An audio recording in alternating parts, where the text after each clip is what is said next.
अगर आप जीवन में एक बड़ी सफलता हासिल करना चाहते हैं तो आपको जीवन के उतार चढ़ाव से गुजरना ही होगा, क्योंकि बिना उतार चढ़ाव के सफलता की कोई परिभाषा ही नहीं है। यदि आप संयम रखेंगे तो इससे मिलने वाला फल आपके जीवन में सुख, शांति, समृद्धि लेकर आएगा, क्योंकि आप जानते हैं संयम का फल मीठा होता है और इसे बढ़ने और पकने में एक लंबा समय लगता है। आपके चाहने से ये जल्दी तैयार नहीं होता। जब आप संघर्ष का रास्ता चुनते हैं तो आपको उस रास्ते चलकर बहुत दर्द सहना पड़ता है, लेकिन यही दर्द आगे चलकर आपकी ताकत बनकर सामने आता है और आपको जीत दिलाता है। श्री कृष्ण कहते हैं, अगर आप इस धरती पर जन्म ले लिए हैं तो फिर जोखिम लेने से क्यों घबरा रहे हैं? आगे बढ़ने को ठान लीजिए। सारी तकलीफें और दर्द आपका मार्गदर्शन करना शुरू कर देंगे, क्योंकि जो कुछ करने को ठान लेता है वो आज नहीं तो कल अपना नाम बना लेता है।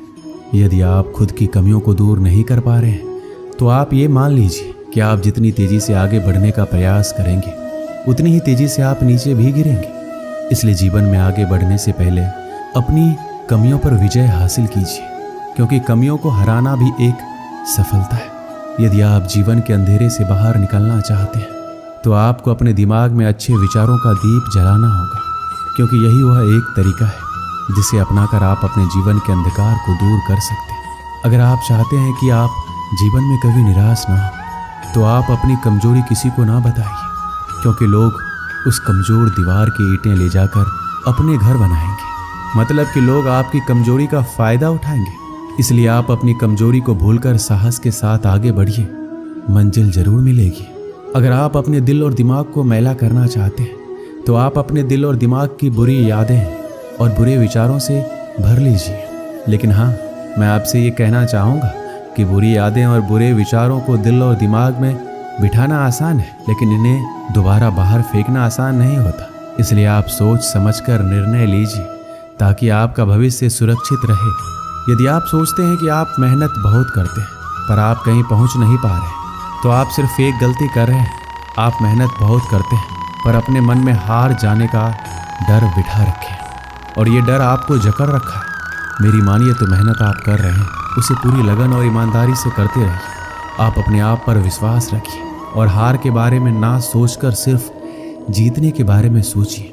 जिंदगी में आने वाली समस्याओं को हार कर पीछे हटना आपके लिए बहुत आसान है, पर शायद आप ये नहीं जानते कि आप जिन समस्याओं से हार कर पीछे हट रहे हैं वो समस्याएं नहीं, ऊपर वाले का परीक्षा है।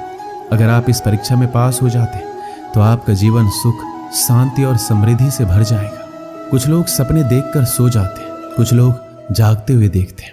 जो सोकर सपना देखा उसे आज तक कुछ नहीं मिला, पर जो जागते हुए सपना देखा और अपने सपने को सच करने में पूरी रात लगा दी, किस्मत ने उसकी पूरी जिंदगी बदल दी। खुद पर भरोसा रख। जो आदमी पूरी लगन और मेहनत से काम किया वही देर सवेर इस दुनिया में अपना नाम किया। अगर आप भी नाम कमाना चाहते हैं तो आप भी आज से दौड़ लगाना शुरू कर दीजिए। मतलब खुद पर भरोसा रखना है, पूरी लगन और मेहनत के साथ अपने काम को अंजाम दीजिए। किसी महान लक्ष्य को हासिल करने के लिए संघर्ष के रास्ते पर आपको अकेले चलना पड़ता है। जब आप लक्ष्य हासिल कर लेते हैं तो लोग आपका अनुसरण करना शुरू कर देते हैं, लोग आपके पीछे चलना शुरू कर देते हैं। किस्मत का दूसरा नाम लगन है। किसी महान लक्ष्य को हासिल करने के लिए संघर्ष के रास्ते पर आपको अकेले चलना पड़ता है, और जब आप लक्ष्य हासिल कर लेते हैं तो लोग आपका अनुसरण करना शुरू कर देते हैं, लोग आपके पीछे चलना शुरू कर देते हैं। किस्मत का दूसरा नाम लगन है। अगर आप अपने काम को पूरी लगन और मेहनत से करते हैं तो आपको कामयाब होने से कोई नहीं रोक सकता। यदि आप में मेहनत करने का लगन नहीं है तो आपको कदम कदम पर रुकावट नजर आएगी। अगर आपको कोई छोड़ दिया है तो आप इस गम में अपना दिन और रात मत गुजारिए। गम को भूलकर आगे बढ़िए और खुद को इतना बड़ा बनाइए कि आपको छोड़ने वाला आपकी एक झलक पाने के लिए तरस जाए। अगर आप बिना कोई प्रयास किए ये सोचते हैं कि आपका वक्त आज नहीं तो कल बदल जाएगा, तो आप ये लिख लीजिए कि आप मरने के आखिरी पड़ाव पर आएंगे फिर भी आपका समय नहीं बदलेगा। समय सिर्फ उनका बदलता है जो सिर्फ मेहनत करने पर विश्वास रखते हैं। ईश्वर ने आपको अंदर से लेकर बाहर तक कुछ इस तरह से बनाया है कि अगर आप खुद का सही तरीके से इस्तेमाल करना शुरू कर दें तो आप वह बन सकते हैं जो आप बनना चाहते हैं, और वो हासिल कर सकते हैं जो आप करना चाहते हैं। जब आप जिम्मेदारियों के बोझ को अपना कर्तव्य समझकर खुशी खुशी उठाते हैं और जिम्मेदारियां आपको कुशल और ताकतवर बनाती हैं, और अगर इन्हें आप मजबूरी में नाखुश होकर उठाते तो आप इन जिम्मेदारियों के बोझ में दबकर खत्म हो जाते। श्री कृष्ण कहते हैं, आपका मन जितना तेज दौड़ेगा आपके सफल होने की गति उतनी ही धीमी हो जाएगी। इसलिए आप अपने मन को नियंत्रित कीजिए और अपने दिमाग को दौड़ाइए। यदि आप जिंदगी में अकेले रह गए हैं तो इस बात का अफसोस मत कीजिए कि आप अकेले हैं, बल्कि इस बात पर खुशी मनाइए कि अब आपका बुरा वक्त आपके काम को मिलेगा। बल्कि इस बात का खुशी मनाइए कि अब आपका पूरा वक्त आपके काम को मिलेगा। और याद रखिएगा कि काम से बड़ा कोई अपना नहीं है, काम से बड़ा कोई दोस्त नहीं है। हार को हार की तरह मत देखिए, इसे एक और सीखने के मौके की तरह देखिए, क्योंकि हर हार में सीखने की अपार संभावना होती है। और जब आपको कई बार हार के बाद सफलता मिलती है तो पहली बार में ही मिलने वाली सफलता से कई गुना ज़्यादा शानदार होती है। अगर आप सोचते हैं आपको सफलता आसानी से मिल जाएगी तो आप गलत हैं, क्योंकि सफलता स्मार्ट तरीके से की गई मेहनत और धैर्य रखने से मिलती है। अगर आप इन सब के लिए तैयार हैं तो आप सफल होने के लिए भी तैयार हैं। यदि आप रात दिन सफल होने के लिए जूझ रहे हैं तो आपके रास्ते में आने वाली बड़ी से बड़ी समस्या आपको रोक नहीं पाएगी। अगर कोई आपको रोकेगा तो वो आप खुद होंगे, कोई और नहीं। कब तक आप बैठकर अपनी किस्मत को कोसते रहेंगे?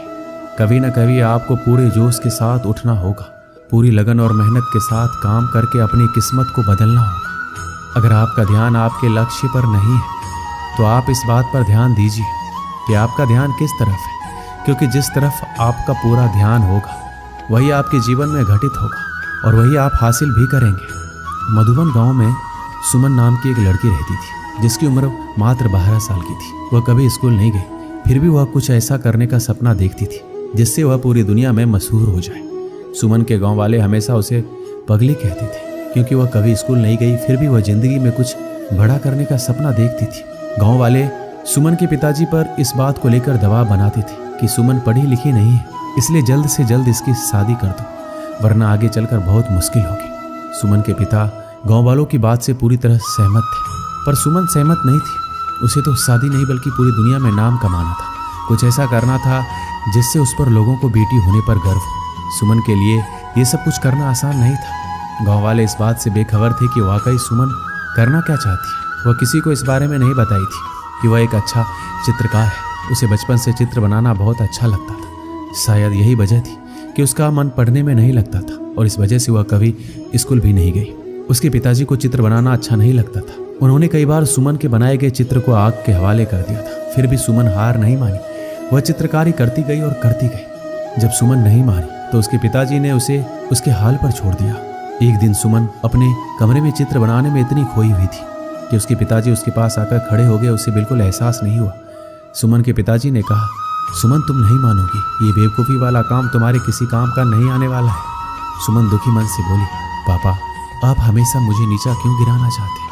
मैं जिंदगी में कुछ करना चाहती हूँ, आप मुझे बार बार क्यों रोकते हैं? उसके पिताजी ने कहा, अगर हमें इस गाँव में रहना है तो तुम्हें वही करना होगा जो गाँव वाले चाहते हैं। सुमन दृढ़ संकल्प से बोली, कभी नहीं, मैं जो चाहती हूँ वही करूँगी, चाहे जो हो जाए। मुझे हराना किसी के लिए इतना आसान नहीं है। सुमन के पापा ने कहा, तुम ये नहीं चाहती ना कि मैं तुम्हारे सारे सपनों को जलाकर राख दूं? सुमन ने कहा, पापा इंसान में इतनी ताकत कहाँ कि भगवान के दिए हुए हुनर को जलाकर राख कर दे। आपने मेरे बनाए गए चित्रों को जलाया है, मेरे हुनर को नहीं। गांव वाले ठीक कहते हैं, तुम्हारी लड़की पागल हो गई है। सुमन के पिताजी ने सख्त लहजे में कहा, इसे इलाज की जरूरत है। सुमन बोली, पापा आपको पता होना चाहिए कि दुनिया में जो भी बड़े काम किए हैं पागलों ने ही किए और करते रहेंगे। मैं भी उन्हीं पागलों में से एक हूँ। मुझे लगता है तुम्हें समझाना बेकार है, सुमन के पिताजी ने कहा और तनकते हुए कमरे से बाहर चले गए। सुमन गांव वालों को सफल होकर दिखाना चाहती थी ताकि वो भी अपनी बेटियों को आगे बढ़ने का मौका दे और उनकी बेटियां अपने पैरों पर खड़ी हो सके। एक दिन सुमन के मन में ये विचार आया कि वह गांव में अपने बनाए गए चित्रों की प्रदर्शनी लगाएगी और गांव के 10 गांव में प्रचार प्रसार के लिए जाएगी। वो इस बारे में बात करने के लिए अपने पिताजी के पास गई। शायद उसे इस काम में किसी की मदद की आवश्यकता थी। पापा मैं आपसे कुछ कहना चाहती हूँ, सुमन ने पिताजी से कहा। शायद आपको अच्छा लगेगा कि नहीं, मैं गांव में बनाए गए चित्रों का प्रदर्शनी लगाने जा रही हूँ। सुमन ने कहा, इस प्रदर्शनी में लोगों को मेरे हुनर के बारे में पता लगेगा। वो हमें कुछ नहीं कहेंगे बल्कि मुझ पर गर्व महसूस करेंगे। सुमन के बहुत समझाने पर उसके पिताजी मान गए और सुमन और उसके पिताजी प्रदर्शनी की तैयारी में जी जान से जुट गए। सुमन के पिताजी अपने खास दोस्तों के साथ पास के 10 गाँव में प्रदर्शनी के प्रचार प्रसार करने के लिए गए और उन्होंने घर घर जाकर प्रचार प्रसार किया। सुमन खुश थी कि उनकी प्रदर्शनी देखने के लिए 10 गांव से लोग आने वाले थे। तैयारी भी अच्छी खासी थी और यही नहीं, 3 दिन चलने वाले इस प्रदर्शनी को देखने आने वाले में काफ़ी खुशी दिख रही थी। प्रदर्शनी के उद्घाटन के लिए शहर से जिला अधिकारी को बुलाया गया था। जिला अधिकारी ने गांव वालों के सामने सुमन को यह कहकर शाबाशी दी कि भगवान करे ऐसी लड़की हर माँ बाप को दे, जिससे गांव ही नहीं बल्कि पूरा देश रोशन होता है। सुमन ने गांव के जीवन को बेहतरीन तरीके से कैनवस पर उतार दिया था। सुमन के हर चित्र में पिता का दुलार और माँ का प्यार झलकता था, जो सबको मंत्र मुग्ध कर लेती थी। पिता ने अपनी बेटी से कहा, बेटी मैं तुम्हारा दोषी हूँ। सुमन के पिताजी ने अपराध बोध की भावना से कहा, मैंने तुम्हें बहुत परेशान किया, मैंने तुम्हारे बनाए गए चित्रों को जलाया जो मुझे नहीं करना चाहिए था। सुमन ने कहा, पापा अगर आप मेरे साथ प्यार से पेश आते तो शायद आज मैं जहाँ वहाँ नहीं होती। सुमन ने कहा, पापा आपकी हर बात से मुझे और अधिक प्रयास करने की ताकत मिलती थी। सुमन पिताजी का साथ पाकर बहुत खुश थी और वह अपनी कला को और ज़्यादा निखारने का प्रयास करती रही और साथ ही दूर दराज के गांव में प्रदर्शनी भी लगाती रही। एक दिन भगवान ने सुमन के साथ जो किया हुआ किसी के साथ ना करे। एक हादसे ने सुमन का सब कुछ बर्बाद कर दिया। उसके दोनों हाथ चले गए, उसके सारे सपने टूटकर बिखर गए। वह निराश जिंदगी से हारी हुई चुपचाप घर के आंगन में बैठी रहती थी। उसके पिताजी का रो रो कर बुरा हाल था। उनसे अपनी बेटी का दुख नहीं देखा जा रहा था, शायद इसलिए वो उसके सामने बहुत ही कम आते थे। सुमन खुद को समझाने की पूरी कोशिश करती थी। उसकी कहानी इतनी आसान तरीके से खत्म नहीं होने वाली थी। अब उसकी लड़ाई ना पापा से है ना गांव वालों से, अब उसकी लड़ाई किस्मत से है। अब जो चाहे हो जाए, वह किस्मत को हराकर मानेगी, दुनिया में नाम कमाकर मानेगी। सुमन एक बार फिर से शुरुआत करती है। इस बार हाथ से नहीं बल्कि पैर से चित्र बनाने की कोशिश कर रही थी, जिसे देखकर उसके पिता का दिल पसीज गया। सुमन के पिताजी ने कहा, बिटिया ये क्या कर रही हो, अब तो मान जाओ। सुमन बोली, पापा मैं कभी हार नहीं मान सकती। उसके पिताजी ने कहा, क्या तुम्हें लगता है तुम इस तरह से अपने सपने को पूरा कर लोगे? सुमन ने कहा, पापा अगर इरादे पक्के हो तो कोई भी काम इस दुनिया में मुश्किल नहीं है। मेरे से ज़्यादा लोग हादसा झेलते हैं फिर भी कामयाब होते हैं। सुमन के पिताजी ने कहा, बेटी प्रयास करो, मैं हमेशा तुम्हारे साथ हूँ। तुम्हारे प्रयास से तुम्हारी बदकिस्मत भी हार जाएगी। और इस तरह कई सालों के मेहनत के बाद एक बार फिर सुमन की जिंदगी वापस लौट आई। उसके टूटे हुए सपने एक एक करके झुरने लगे और वह गाँव से लेकर शहर तक अपनी चित्रकारी के लिए मशहूर होने लगी थी। जो गांव वाले सुमन के तरक्की से जलते थे, हादसे के बाद से उसके लिए दुआ करने लग गए। भगवान भी उसके प्रयास के सामने हार गए। वो सुमन को वह देने के लिए मजबूर हो गए जिसकी वह हकदार थी। एक दिन सुमन ने खुद से कहा, लोग मेरे खिलाफ थे, यहाँ तक कि मेरे पिताजी भी नहीं चाहते थे कि मैं अपना नाम बनाऊं। मेरी पहली प्रदर्शनी ने मेरे पिताजी की आंखें खोल दी। उनकी बिटिया भी कुछ कर सकती है। बहरहाल एक हादसे ने मेरा सब कुछ बर्बाद कर दिया। मेरे दोनों हाथ चले गए, मैं टूट चुकी थी। मुझे नहीं लगा था कि मैं अब कुछ कर पाऊंगी, पर मुझ में कहीं ना कहीं वह चिंगारी थी जो मुझे एक बार फिर आगे बढ़ने का मौका दिया। मैंने नए सिरे से शुरुआत की और देखते देखते सब कुछ मेरे लिए एक बार फिर आसान हो गया और मैं पूरी दुनिया में नाम बनाने के लिए आगे बढ़ी। हादसे में आदमी मरता है पर उसके जज्बात जिंदा रहते हैं और एक प्रयास से सब कुछ बर्बाद होने से बच जाता है। आदमी तब तक खत्म नहीं होता जब तक उसके हौसलों में जान होती है। यही वो हौसले होते हैं जिससे सपनों को पहचान मिलती है। दोस्तों इस वीडियो में बस इतना ही। मिलते हैं अगली वीडियो में। अपना ख्याल रखिएगा। जय श्री कृष्ण।